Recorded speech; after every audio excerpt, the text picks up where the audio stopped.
Bismillahirrahmanirrahim. Assalamualaikum warahmatullahi wabarakatuh. Alhamdulillah wa syukurillah. La haula wa la quwata illa billah. Asyhadu an la ilaha illallah wa asyhadu anna Muhammadar Rasulullah. Allahumma shalli ala Sayyidina Muhammad wa ala ali Sayyidina Muhammad fil alamina innaka Hamidum Majid. Amma ba'du. Saudaraku yang dirahmati Allah, alhamdulillah bisa bertemu lagi dalam kesempatan kali ini dalam taklim yang sombong dilarang pulang kampung, serta hanya atas izin Allah kita bertemu dalam taklim kali ini, serta berharap semoga kita senantiasa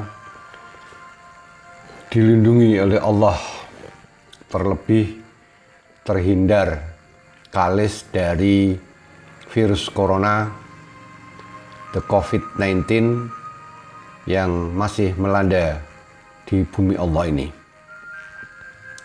Karena hanya sehat atas izin Allah dan sakit juga karena izin Allah. Teringat pada sebuah firman Allah di dalam surat Asy-Syu'ara ayat 80 yang berbunyi, wa idza maritu fahuwa yasfin. Dalam surat Asy-Syu'ara ayat 80 berbunyi, apabila aku sakit maka dia Allah yang menyembuhkanku. Maka sakit, derita, sembuh hanya atas izin Allah.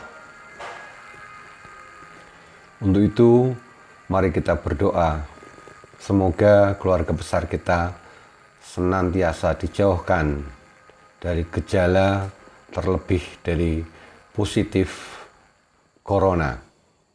Karena dengan sehat, insya Allah kita akan beribadah lebih berkualitas. Kembali kepada judul yang saya sampaikan, yang sombong dilarang pulang kampung. Sebenarnya, saudaraku sekalian, kampung kita itu adalah di surga. Karena nenek dan kakek kita, yaitu Nabiullah Adam dan Ibu Hawa, dulu berada di sana. Itulah sebenarnya kampung kita, yaitu surga. Maka ketika kita punya kewajiban di dalam dunia ini, yang dunia ini hanya bersifat fana, yang bersifat sementara, dan di dalam dunia ini kita punya kewajiban menebar benih, sedangkan benih-benih yang kita harapkan adalah benih-benih yang bagus, benih-benih yang berkualitas, sehingga menjadi prasyarat kita bisa kembali ke kampung. Kampung kita besok yang asli di perbatasan kota akan tertulis, yang sombong dilarang masuk. Apa artinya dari tulisan yang sombong dilarang masuk di dalam perbatasan kampung yang asli kita? Karena surga itu adalah suci. Surga itu tidak bisa dikotori dengan hati-hati yang rusak, hati yang sirik, hati yang pendendam, hati yang benci, hati yang sombong. di kampung kita yang asli tidak boleh mereka-mereka yang memiliki sifat-sifat yang tadi saya katakan. Satu di antara orang-orang yang tidak boleh kembali ke kampung halaman yang asli adalah setan, iblis laknatullah.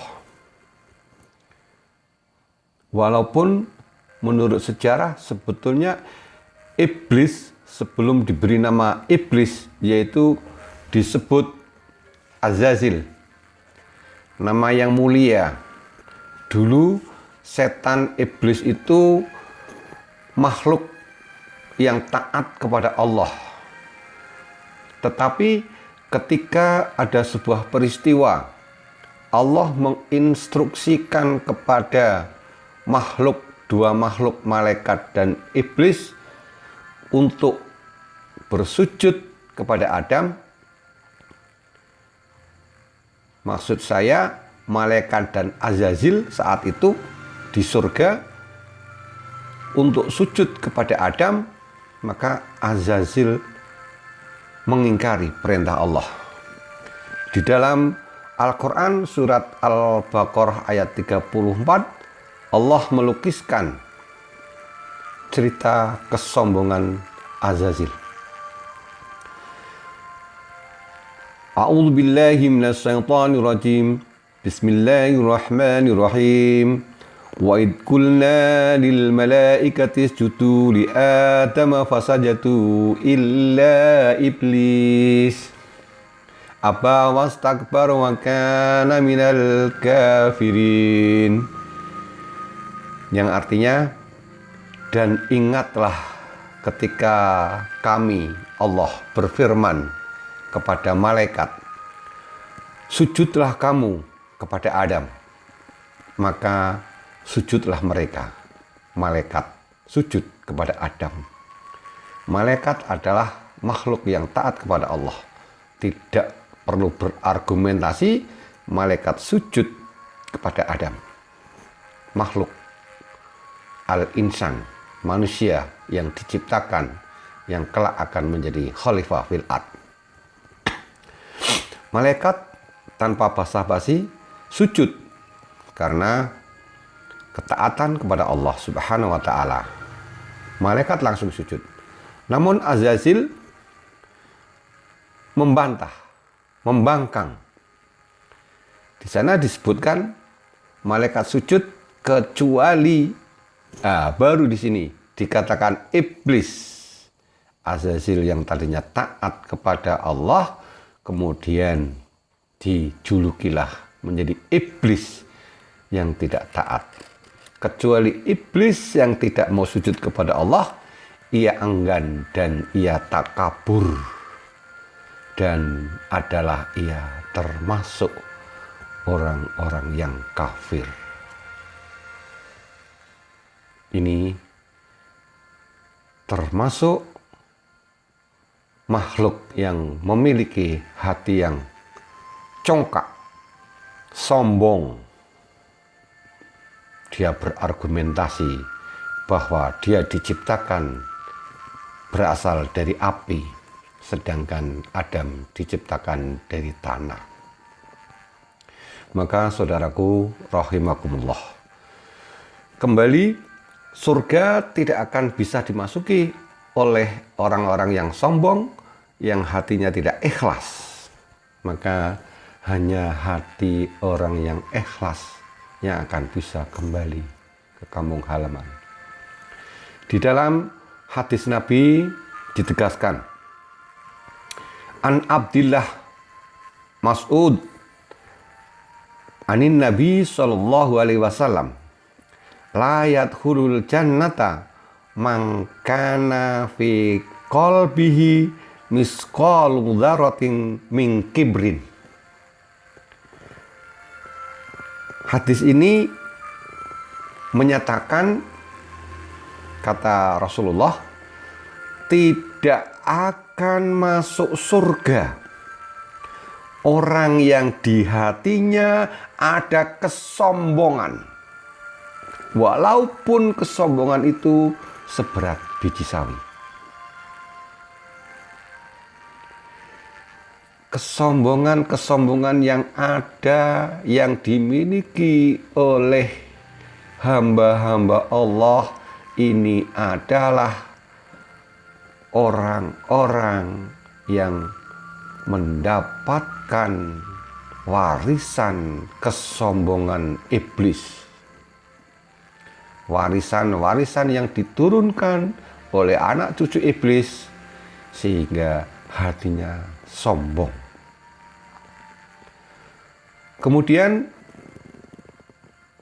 kesombongan itu al-kibru batarul haq wa hadbun nas wa hamdun nas. Al-kibru batarul haq wa hamdun nas. Kesombongan itu adalah batarul haq dan hamdul nas. Batarul haq adalah menolak kebenaran, sedangkan hamdun nas adalah meremehkan orang lain. Di dalam hadis ini menyatakan seperti apa yang pernah dikatakan oleh sahabat Umar radhiyallahu an. Apabila kamu mendengar sebuah perkataan, maka jangan dilihat siapa yang mengatakan, tetapi lihatlah apa yang dikatakan. Jadi, apa yang dikatakan tentang kebenaran, janganlah melihat dari siapa yang mengatakan.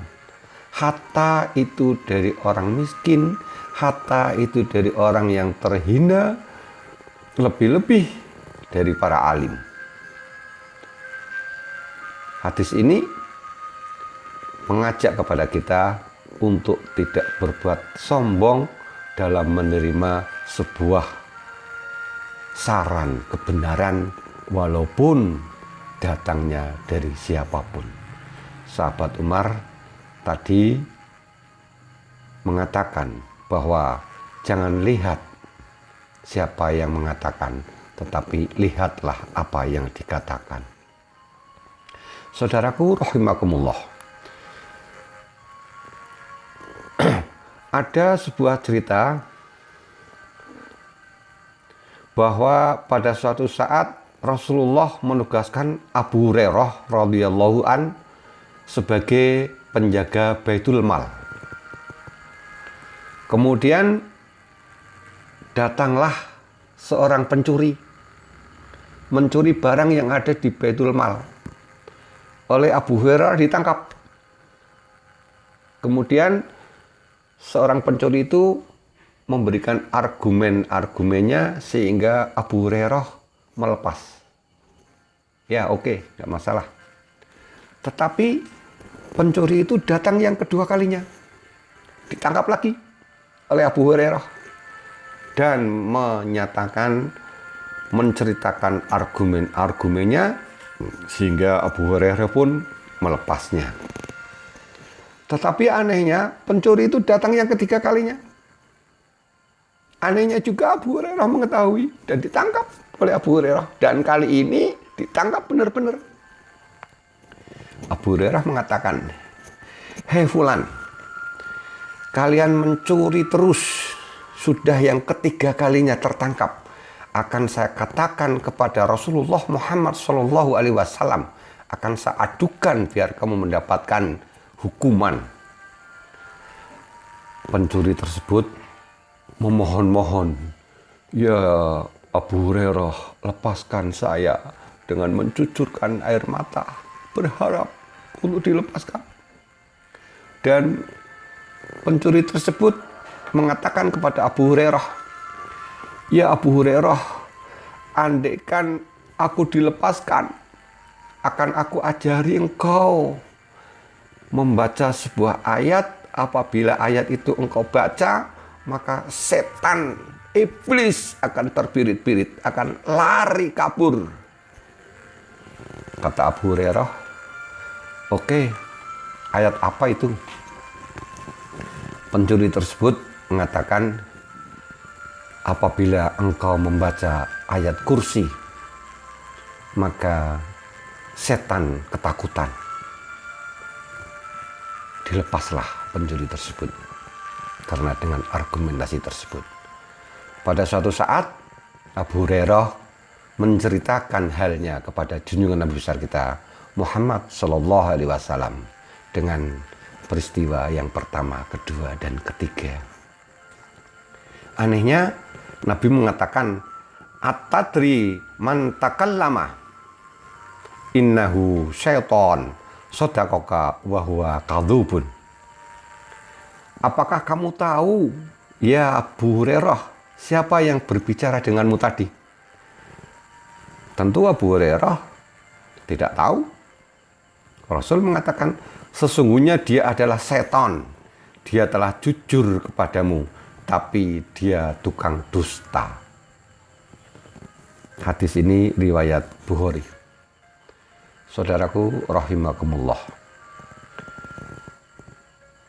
Hubungan antara hadis di atas berkenaan dengan mangkana fi qalbihi misqalu dzarratin min kibrin, yaitu tidak akan masuk surga orang yang di dalam hatinya sombong, walaupun kesombongan itu adalah sebesar biji sawi. Kemudian dengan hadis yang berikut, atadri man takallama innahu syaiton sadaqaka wa huwa kadzubun. Ini erat hubungannya. Abu Hurairah tidak sombong walaupun dia menerima saran kebaikan dari pencuri yang dia tidak kenal. Bahkan pencuri itu, kata Nabi, adalah setan, iblis. Kemudian surat ayat kursi yang dimaksud sebagaimana kita biasa kenal, yaitu Allahu la ilaha illa huwal hayyul qayyum la ta'khudhuhu sinatun wal naum lahu ma fis samawati wa ma fil ard man dzal ladzi yashfa'u indahu illa bi idnih ya'lamu ma baina aydihim wa ma khalfahum wa la yuhituna bi syai'in min ilmihi illa bima syaa wasi'a kursiyyus samawati wal ard wa la ya'uduhu hifdzuhuma wa huwal aliyyul azim. Maka fadilah ayat kursi diantaranya adalah menjauhkan dari godaan setan, menjauhkan dari bisikan setan. Maka kita sebagai seorang muslim, kapanpun ayat kursi itu kita baca, terlebih setelah sholat, baik sholat fardu maupun sholat sunnah, atau menjelang kita tidur, kita lafadzkan ayat kursi tersebut. Semoga bermanfaat apabila sesuatu yang ini kita sampaikan ada kebenarannya semata dari Allah Subhanahu wa Ta'ala. Namun apabila saya salah kata, salah membaca Al-Quran, tidak ada unsur kesengajaan sama sekali, semoga dakwah saya ada manfaat untuk kita semua. Billahi taufiq wal hidayah. Wassalamualaikum warahmatullahi wabarakatuh.